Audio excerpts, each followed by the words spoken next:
Environ 8 heures ce matin, on a eu deux explosions dans le hall de départ.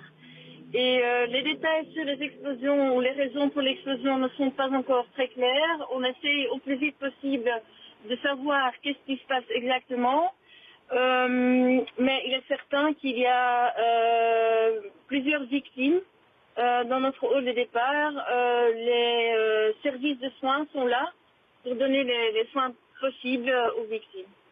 Vous pouvez confirmer le bilan qui a été donné par la police belge de un mort et plusieurs blessés? Pour l'instant, par respect pour les victimes, nous ne confirmons rien sur les détails des victimes. On peut seulement confirmer qu'il y a quelques victimes. Et dès que nous avons une confirmation, nous allons informer tout le monde via notre compte Twitter où toutes les nouvelles seront postées. Est-ce que vous pouvez nous confirmer qu'il y avait énormément de monde dans l'aéroport au moment où ces explosions ont eu lieu, juste avant 8 heures, comme vous le disiez?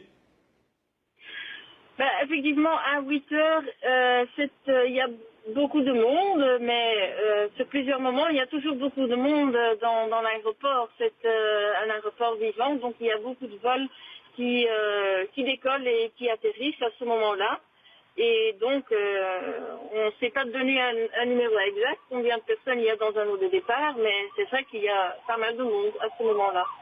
En même temps que vous parlez, on voit ces dizaines de passagers qui ont fui cet aéroport, d'autres qui sont, semble-t-il, sur des pistes d'atterrissage. L'aéroport est en train d'être évacué toujours? Nous avons évacué notre hall de départ parce que ça c'est le lieu où les explosions ont eu lieu. C'est bien clair qu'il faut évacuer cet endroit. Et pour le reste, nous allons évaluer ce qu'on peut faire et comment on peut quand même laisser atterrir les avions qui sont en route vers nous et comment on peut gérer tous les passagers qui sont là.